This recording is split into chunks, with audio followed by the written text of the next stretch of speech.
All right, gentlemen. Welcome to 2019. Welcome to the Bigs. I just got back from vacation on the East Coast. Got to see the Mets home opener. Got to see WrestleMania. Got to see a lot of stuff.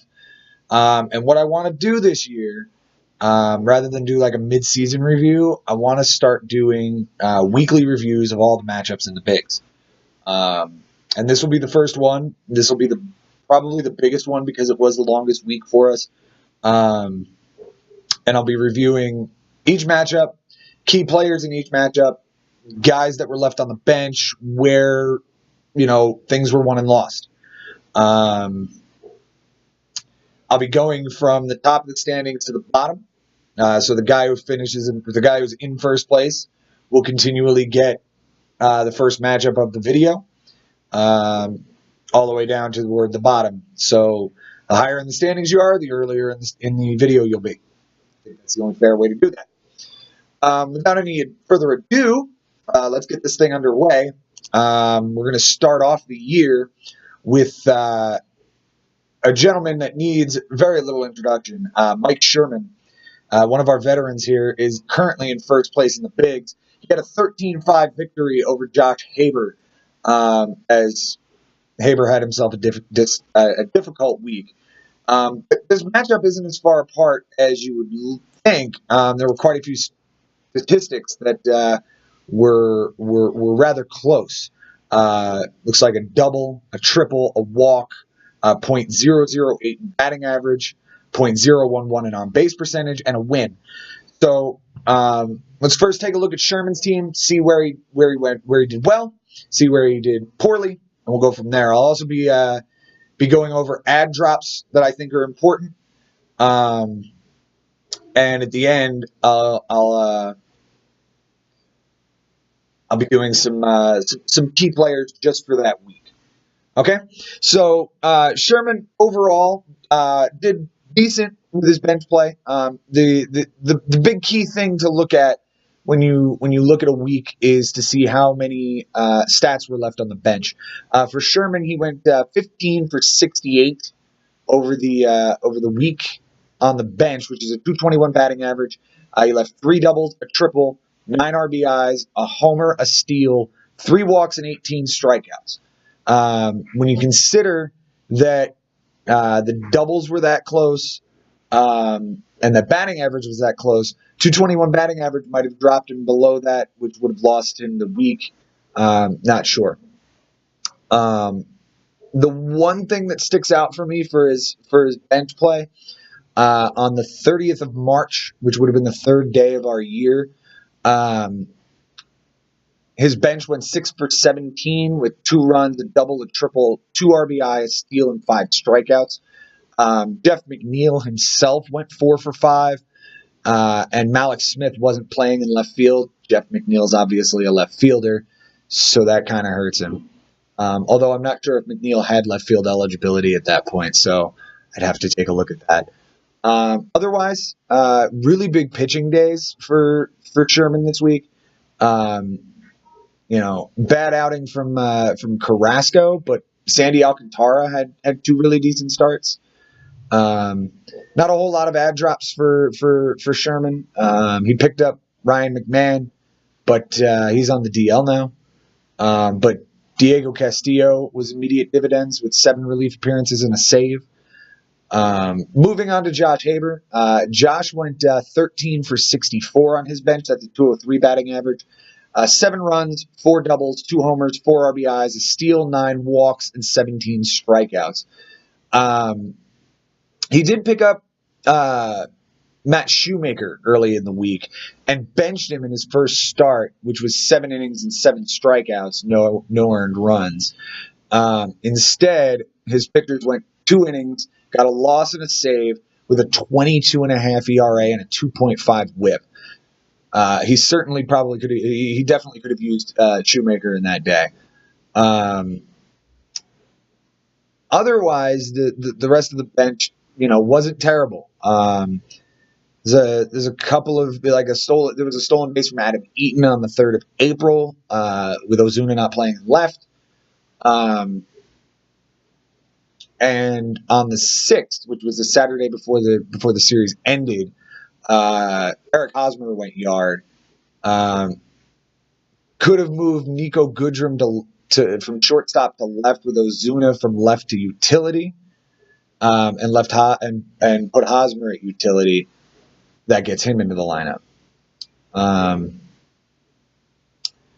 The key players in this matchup looks like Wilson Ramos had himself a huge game for Sherman. I'm just pulling it up here. Bear with me one moment. Yeah, it looks like Wilson Ramos had himself a great game. He hit 400 for the week with 6 RBIs, 419 on base percentage. Pete Alonso went off. He had 3 homers and 11 RBIs with a 414 batting average. And Gleyber Torres, 3 homers, 5 RBIs, a 371 batting average. Credit also to Malik Smith, who had 4 steals for him. Pitching-wise, Sandy Alcantara was a huge play for Sherman. 12 innings, a win, 6 strikeouts. Herman Marquez, 13 innings. Looks like only 1 earned run over that period of time with 14 strikeouts. And Mike Clevenger, before the injury, 12 innings of shutout ball with 22 strikeouts. The injury is going to hurt for Sherman going forward. For Haber, his key players were Bryce Harper with 3 homers, 5 RBIs, 10 walks. That's a 385 batting average with a 556 on base percentage. Absolutely insane. Freddie Freeman also had a great week. 10 walks, a homer, 5 RBIs, 7 runs scored. That's a 419 batting average with a 561 on base percentage. And Ozzie Albies. Looks like Ozzie Albies had a great week as well. Homer, 2 steals, 5 walks, a 400 batting average with a 475 on base percentage. It's no wonder, though, that the offensive categories were skewed toward Sherman, but average and on base percentage were definitely in Josh's favor. Moving over to Haber's pitching, looks like Haber had a great week from Chris Archer, who went 11 innings, 15 strikeouts with a 2.45 ERA.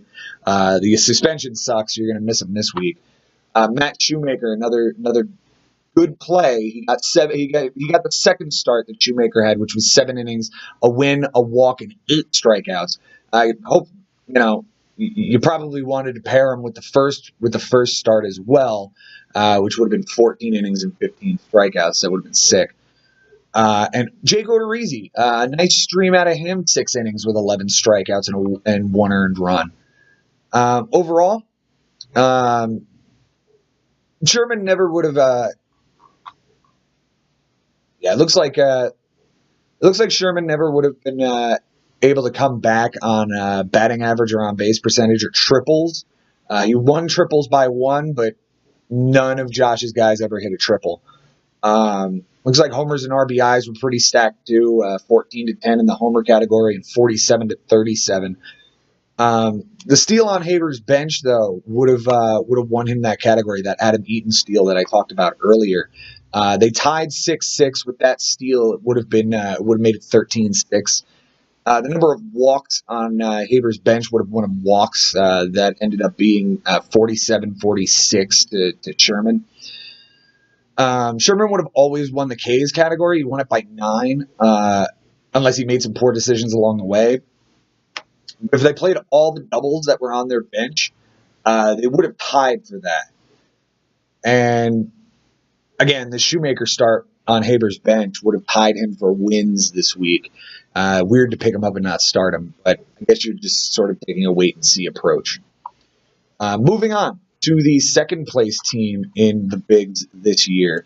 A rather shocking upset to start the season off. We get a rookie manager coming into the league and taking down a rather established veteran. We get Frank Bucco, known as McCann Diggett, defeating Ari Nisman 14-6. Close categories in this one: 2 doubles, a triple, 1 strikeout, a save, a homer, and 3 relief appearances. Most of those going to Ari, except for the doubles and the saves, and we'll get to those in a minute. Frank's bench. Frank had probably the most stats on his bench despite the big win. He went 31 for 100, which is a 310 batting average, 16 runs, 6 doubles, a triple, a homer, 14 RBIs, 2 steals, 12 walks, 18 strikeouts, and 2 errors on his bench this week, along with the fact that Frank ran out of roster moves on Tuesday. I could run through all of the moves, but some of them are just, kind of there. I don't think any of them were unnecessary. At least nothing that sticks out. But rookies are gonna come across that from time to time. But it was a big week for Frank regardless. I'll get to the whole thing at the end. For Ari, rough week. Also left a lot of points on the bench. 21 for 71, which is 296 batting average. 11 runs, 4 doubles, a triple, 3 homers, 14 RBIs, 8 walks, and 17 strikeouts. Ari only made about 5 moves during the week. But the key players in this matchup, especially for Frank, one of his major pickups this week was Kolten Wong. Kolten Wong, just for Frank, hit .333 with a homer, a double, a triple, 5 runs scored, 2 steals. Like I said, a .333 batting average and a .414 on base percentage. Big names, Javi Baez. 4 homers, 8 RBIs, but 14 strikeouts with 8 runs. It equates to a .256 batting average, but a .310 on base percentage. I'm sure there were times where Frank probably could have sat him out, but you're not sitting Javi Baez. He's a top 2 rounds draft pick. As well, offensively, Dansby Swanson, another pickup off the waiver wire. I know this one personally, as I'm the one who dropped him. Swanson went .350 with a .462 on base percentage, 2 homers, 7 RBIs, and 3 runs scored for him. Shout out also to Jason Hayward, 3 homers, 6 RBIs, and 5 runs on Frank's team as well. For Ari, it's the name you'd expect to see. Nolan Arenado was his. Oh, I'm sorry. Let me get to Frank's pitching first. Blake Treinen. Blake Treinen gave him three saves, 8 innings. Looks like 1 earned run and 9 strikeouts. Wade Miley, 11 2/3, a win, a loss, 8 strikeouts, and a .231 ERA. And Kyle Freeland, basically the same stat line, 15 strikeouts though, and an .086 WHIP over 11 2/3. Pitching was not very good in this matchup at all. Frank wins ERA with a 5.45. It was just a bad week for both guys as far as pitching is concerned. We move over to Ari's team now. Nolan Arenado, obviously the big name offensively for this team. He had 6 RBIs, a .282 average. It equates over to a .326 on base percentage when you factor in the 3 walks. As well, Jay Bruce had a big week for him. 3 homers, 5 RBIs, 4 runs scored. Only a 143 batting average with a .219 on base percentage, but the counting stats are what's really big. The runs, the homers, the RBIs. And Max Kepler. Max Kepler's a late round pickup by Ari. He also got 3 homers and 6 RBIs. Again, a .233 batting average, a .258 on base percentage. At the end of the day, Ari only hit .207 for the week with a .286 on base percentage. So not a great offensive week for him, not a great pitching week. It's basically the reason he's 6-14 to start the year.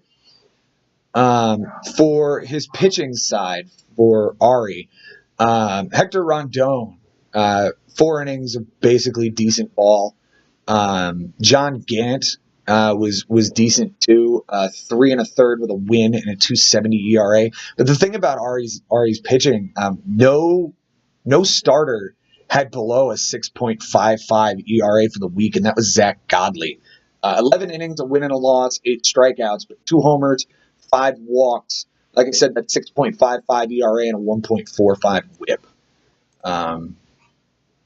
Frank dominated a lot of this matchup. Ari had an absolutely historically bad pitching performance, but had Frank managed better, especially offensively, he would have dominated. You know, had he been able to get another triple, or bench one guy who gets him a strikeout, we might be looking at a 17-4 type matchup here. It I don't foresee Ari doing this poorly going forward. Obviously, he's got a lot of really good players on his team. I just think start of the season, anything's possible. We move on to a guy you're all familiar with and you all probably hate. That's me. I finished 13-6 this week going up against Nick. The close categories, I won doubles by 1. Nick won RBIs by 1. We tied in stolen bases, strikeouts. I won by 1 error. Nick won by 1 win, and I won by 1 loss. So those were the close matchups. For me, I had a bad week managing as far as, guys on my bench. I went 16 for 42, which is a 381 batting average, 10 runs, 5 doubles, 4 homers, 9 RBIs, 5 walks, 8 strikeouts, and an error on my bench. I made a decent amount of roster moves. I won't get into those play by play. For Nick, he went 8 for 53, which is a 151 batting average on his bench. That's incredibly good. Obviously, the lower the batting average, the better you've done keeping guys out of the lineup that aren't going to perform for you. I did leave 4 runs, 3 doubles, 2 RBIs, 4 walks, and 16 strikeouts. Again, the higher the strikeouts, the better it is on your bench. For key players in this matchup, for me, Yoan Moncada absolutely went off. 353 batting average, 405 on base percentage, 2 homers, 11 RBIs, 9 runs scored, and only 7 strikeouts. It's the big thing about Moncada this year that's gonna really be a question mark for me, because Moncada led the league in strikeouts last year. If he can take a step forward, that'll be fantastic. Pitching-wise, Trevor Bauer was insane. 14 innings, a win, 17 strikeouts, and only 1 earned run. Merrill Kelly won me... I think he won me innings this week because I streamed him late in the week. I think it was Sunday. And he gave me 8 innings despite a loss, which technically lost me the losses category. But 9 strikeouts and 1 earned run. That was fantastic to see. And Shane Green. I mean, who saw Shane Green with 7 saves in the first week and no earned runs? Thank you very much, Mr. Green. For Nick, it wasn't a bad week. I mean, he had Rhys Hoskins go off, 3 homers, 13 RBIs, a 346 batting average, a 514 on base percentage with 8 runs, and more walks than strikeouts, 8-7, which is great. And it's another power hitter in the middle of a lineup that you would expect to have more strikeouts than walks. DJ LeMahieu was good for him, especially he's going to be seeing more playing time with Andujar hurt and Didi not coming back anytime soon. So he scored 7 runs, hit .429 with a 500 on base percentage. And George Springer. George Springer went batted .300 with a 356 on base percentage. 3 homers, 7 RBIs, and 6 runs scored. Going back to my offense real quick, I only touched on Yoan Moncada before jumping to the pitchers. Michael Conforto had 9 runs scored, hit .351 with a 415 on base percentage. And Jorge Polanco. I mentioned earlier that I dropped Dansby Swanson. I picked up Jorge Polanco, and he hit for the cycle. And he hit .387 with a 441 on base percentage. His triple was one of only 2 in the week, and he hit the other one. So I'm loving me some Jorge Polanco this year. Going back over to Nick's pitching real quick, Jake DeGrom was fantastic as expected. 13 innings of shutout ball with 24 strikeouts, an 0.77 whip. Carlos Rodon was really good. 11 1/3, 15 strikeouts, a 1.59 ERA. And Marcus Stroman, 18 2/3. Despite 2 losses, I mean, he plays in Toronto. It's kind of, that offense is a bit weak. But he did have 18 strikeouts with a 2.41 ERA. A couple of years ago, Stroman was, arguably a top 20 pitcher. If he can return value for where Nick drafted him in the 20th round, if he can get a top 20 pitcher out of him this year, that'll be insane. Late in the week, though, Nick had a ridiculous week as far as pitching is concerned. Our ERAs ended up being 2.67 and 2.93 in my favor. But going into Sunday, I'm pretty sure Nick had a below 2 ERA with a sub 1 whip over like 100 and change innings. Unfortunately for him, he streamed Ivan Nova really late in the week to try to keep that innings total. And Nova only went 2 1/3, got the loss, and had a 27 ERA with a 3.43 whip. It cost him losses, ERA, and whip. It went from 10-10 on Sunday morning to 13-6. Just from that and me tying up strikeouts with the bunch from Merrill Kelly I got. This matchup should have been a lot closer than it was, but here we are. Moving on to the fourth place team, which is Angels in the Trout Field. Bobby Russo, who faced off with our commissioner, Benny Nitzman. Ben led this matchup all the way until Saturday, and I'll get to or Saturday or Sunday, and I'll get to what happened there. Bobby, close categories. They tied in doubles and triples. Bobby won by 1 homer. Ben won by 1 walk and 1 inning pitched. They tied in losses. Bobby won by 2 walks, and Ben won by 1 relief appearance. Bobby left. So Bobby's bench for the week went 39 for 157. That's 248 batting average. 19 runs, 11 doubles, a triple, 8 homers, 18 RBIs, 16 walks, and 33 strikeouts. You hear the 248 batting average, and that's to be expected. I mean, 250 and under sounds about right to me for a week. But the counting stats are just through the roof. 19 runs, 8 homers, 18 RBIs. When you consider they tied in doubles, they tied in triples, they only had 1 difference in homers, and RBIs were only 5 apart. To see that much on his bench, Bobby really could have done a lot better this week. For Ben, so I'm going to give you the numbers that were on Ben's bench for Saturday. So from when we started the previous Thursday through that Friday, was 11 for 68, which is a 161 batting average with 7 runs, 4 homers, 10 RBIs, and 24 strikeouts. You don't like to see the 4 homers or the 10 RBIs, but a lot of that was Tim Beckham when he first, burst onto the scene. I think Tim Beckham is a Benny starter now. But Saturday and Sunday were awful. Ben ended 24 for 96, which is a 250 batting average. So he goes from a 161 to a 250 in 2 days. 14 runs, which is 7 more. 9 homers, which is 5 more. 21 RBIs, which is 11 more. 6 walks, an error, and 26 strikeouts. Those 2 days, Saturday and Sunday, are the difference in this matchup. I know Ben was leading it somewhere around 12-7 going into Saturday.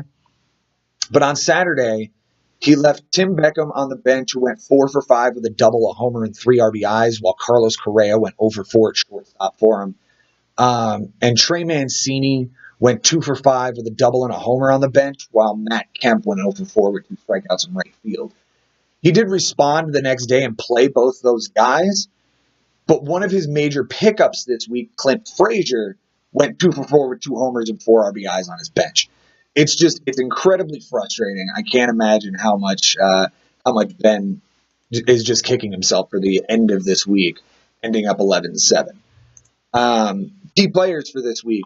For Ben, Jock Peterson had him a great week as he's renamed his team. He had 304 with 3 homers and 6 RBIs and 452 on base percentage and 8 runs scored. Carlos Santana, one of Ben's eternal man crushes. I think he's had Carlos Santana on his roster for like the last 5 years straight. He had 419 with a 486 on base percentage, a homer, 8 RBIs, 7 runs scored.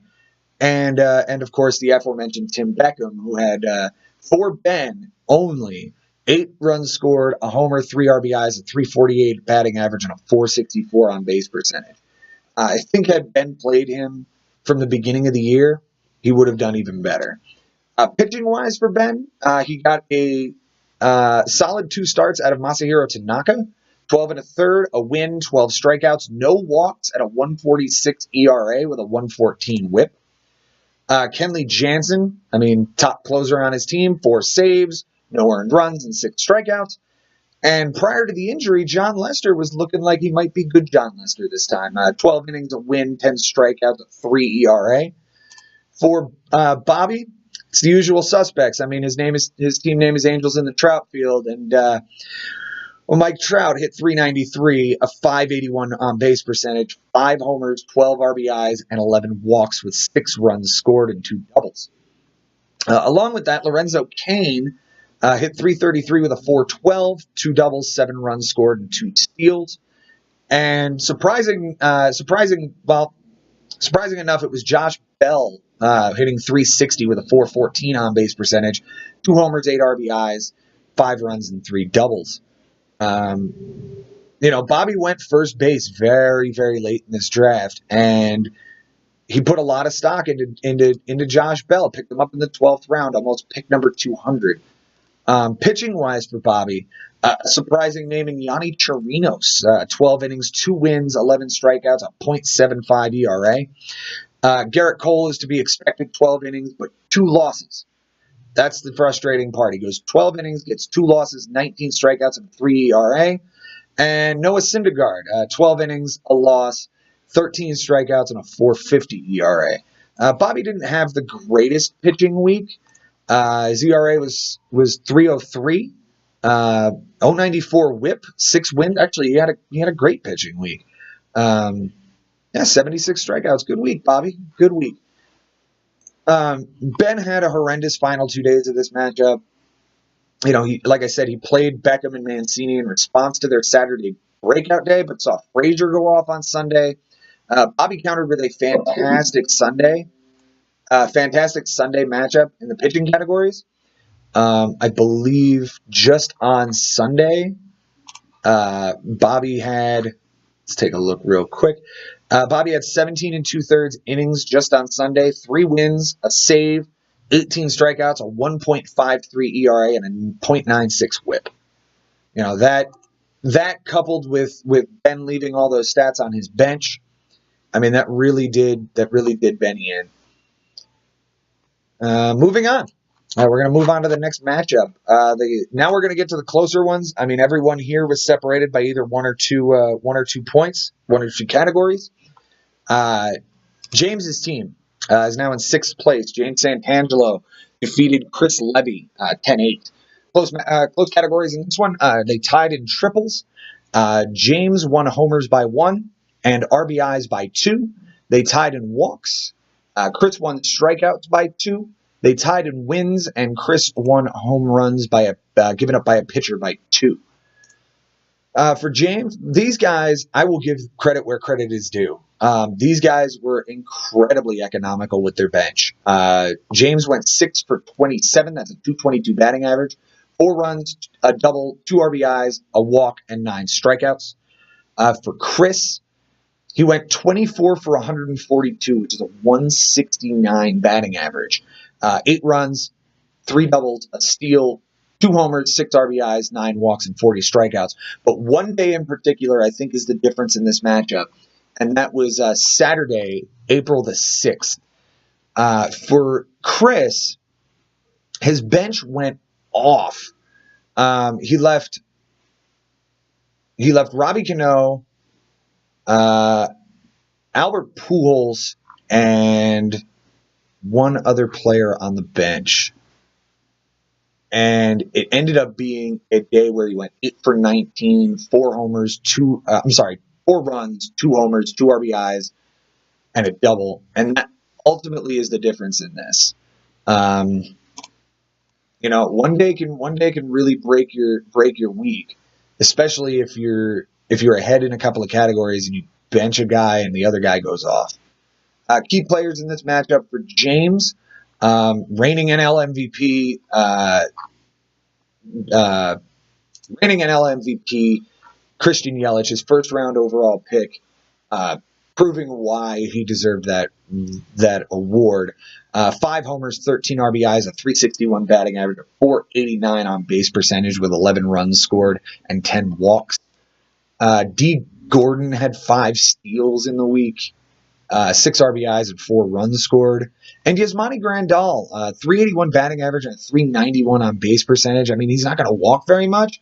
But to see the 381 batting average, he's going to be hot and cold. So it's good to see him off to a hot start. Pitching-wise for James, Jake Arrieta had a great week, 13 innings, 2.77 ERA, 1-1 record.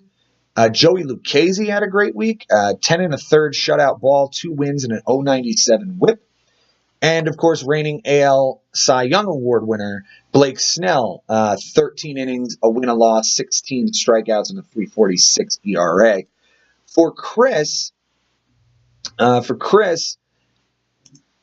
Maikel Franco had a great week. 320 batting average, a 500 on base percentage with 3 homers and 10 RBIs. Trevor Story had 3 homers and 6 RBIs, but you don't like the 222 batting average. And Austin Barnes had him a good week on his at his catcher spot. 2 homers, 5 RBIs, 7 runs scored, but a 421 batting average with a 520 on base percentage. It's an incredible matchup of restraint, especially goes to Chris. There was a day I was looking at where he had 2 open roster spots. It was utility and maybe shortstop or right field. He left 2 guys on the bench, and they went like 0 for 9 with 5 strikeouts. It's an incredible restraint to not play those guys. It just shows these guys are up-and-coming managers in this league, and more power to them. They're going to be dangerous this year. Moving on to Andy Solar Greco versus Mike Haber. It's going to be all brawn and no brains against Teoscar named Desire with a 10-9 finish, a really close matchup.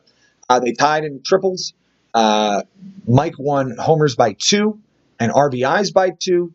Andy won errors by 1. They tied in wins, and Andy won homers given up by a pitcher by 1. For Andy, who won the week, his bench was 13 for 58, which is a 224 batting average, 8 runs, 3 homers, 5 RBIs, 3 walks, and 13 strikeouts. It's as solid as you can ask for.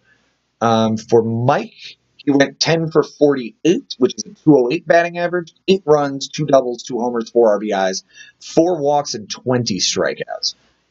Given the difference in homers and RBIs, both of these guys left a couple of those on their bench, which hurts, but it was just enough to make the difference. They probably would have tied. I didn't see anything that stood out as far as one guy dominating the other. They just sort of dominated different categories against each other. For example, Andy hit 280 with a 357 on base percentage, whereas Mike hit 248 with a 339. I mean, those are, and like I said earlier, the bench stats really don't support anything changing there. Whereas Mike had a 3.46 ERA with a 127 WHIP and 90 strikeouts. And Andy was a 5.75 with a 143 WHIP and 78 strikeouts. So it's just different categories, different guys dominated, and it ended up being as close as it was. Key players in this matchup for Andy, who won the week: Anthony Rendon, dark horse candidate for NL MVP, 500 batting average, 594 on base percentage, 4 homers, 9 RBIs, 12 runs scored, as well as Ryan Braun. Obviously gets the namesake here. Braun, 3 homers, 12 RBIs with a 348 average and on base percentage because he didn't get any walks this week. And finally, Trey Turner, until the horrible injury, was doing incredible. He had 4 steals, a 357 and a 400 on base percentage, 2 homers and 4 RBIs. Guy was just coming out of the gate hot, and let that be a lesson, kids.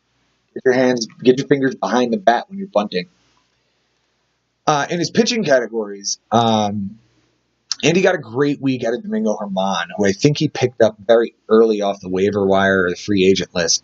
11 innings, 2 wins, 10 strikeouts, a 1.64 ERA, and a .91 WHIP.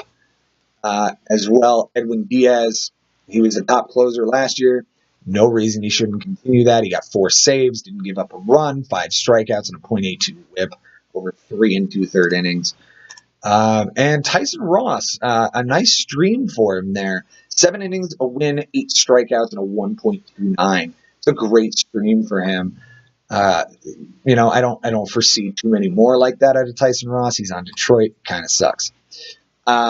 Mike, to his credit, countered very nicely. Chris Davis is his offensive MVP. 10 RBIs, 5 homers, 6 runs scored, but only a .222 batting average.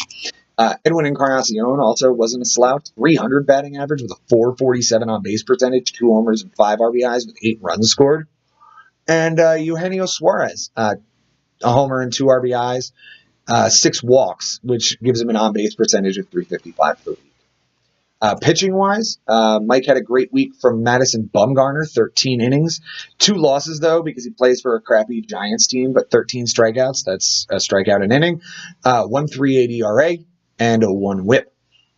As well, Will Smith got him 3 saves with no runs and a .76 WHIP. And Jack Flaherty had a decent week, 9 1/3, 10 strikeouts, a .386 ERA. You would like the WHIP to come down from the 1.71 for the week, but still solid week. And finally, the final matchup of the week, we get the matchup of Jason Ashby. If I can find it here. Here it is. Jason Ashby and Jimmy Dunlap. Very close matchup again. 11-10 was the final score. Close categories, Jason wins RBIs by 1 and walks by 1 and losses by 1. Jimmy wins strikeouts by 2. And the WHIP had to come down to a tiebreaker as both of them had a 1.35. But it looks like Jason's 1.346 beats out James's 1.349 for the week. On the bench for the week, both these guys, again, very economical. Jimmy, who won the week, is going to go 12 for 51 with a .235 batting average, 7 runs, 3 doubles, 2 homers, 8 RBIs, a steal, a walk, and 13 strikeouts. Whereas Jason went 9 for 43, and I didn't calculate that, so let's do that real quick. That's a .209 batting average. 6 runs, 2 doubles, a homer, 4 RBIs, 2 steals, 6 walks, and 14 strikeouts. Ultimately, again, this one comes down to guys dominating categories in different areas.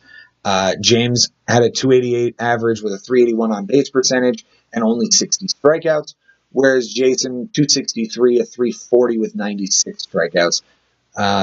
Jason had a lot more of the counting stats, runs, doubles, and stolen bases especially, whereas James had a lot more of the calculated stats, average on base percentage and things of that nature. Neither one of them pitched tremendously well. James won the ERA category with a .456, but Jason won the WHIP with a .134, as I mentioned earlier. Jason went 9-9. James went 2-10. Just an ugly week all around as far as pitching is concerned. MVPs for the week for James, we have Gary Sanchez, .250 batting average, .333 on base percentage, 6 homers, 9 RBIs, 6 runs scored, but you don't like the 4 errors on the week. Alex Bregman, I believe that was his top pick, .343 average, .415 on base percentage, a homer, 3 RBIs, and 4 runs scored with a steal. And Max Muncy. Max Muncy had a great week, 3 homers, 10 RBIs, .250 average with a .361 on base percentage. Pitching-wise for James, It's a whole lot of relievers, honestly. It's Brad Hand with 4 saves, Jose Alvarado with 4 saves, and Luis Castillo had a decent week. 12 2/3, 17 strikeouts, a 1.42 ERA, and an 0.79 WHIP. For Jason, who was not a slouch by any means, he has the arguably the breakout star of the first week, Domingo Santana, with 4 homers and 15 RBIs. He also had a 311 batting average and a 415 on base percentage. Ryan Healy also hit 3 homers and 11 RBIs. 256 batting average, 313 on base percentage. And finally, Wilson Contreras, 3 homers, 7 RBIs, 364 average, and a 517 on base percentage. Pitching wise, again, not a great week for either guy, but we're going to highlight Max Scherzer here, 19 innings, 28 strikeouts, a 3.32 ERA, and a 1.11 WHIP. He got a win and 2 losses, which sucks. Kirby Yates had 5 saves. And Tyler Glasnow, 11 innings, 2 wins, an 0.82 ERA, and a 1 WHIP. Guys, I hope you enjoyed this. I'm going to try to do this every week. Seeing as today is Thursday, this is just week 1. I didn't count the stats from Japan, and I didn't count the stats from Monday to today. So that'll all be in from Monday through next Sunday will be week 2, and I'll probably be putting this up on Monday-ish. So hope you guys enjoy. Please give me feedback on the message boards. Anything I can do to make these better. Make it a great week, and I'm still the champ, guys. I'll see you next time.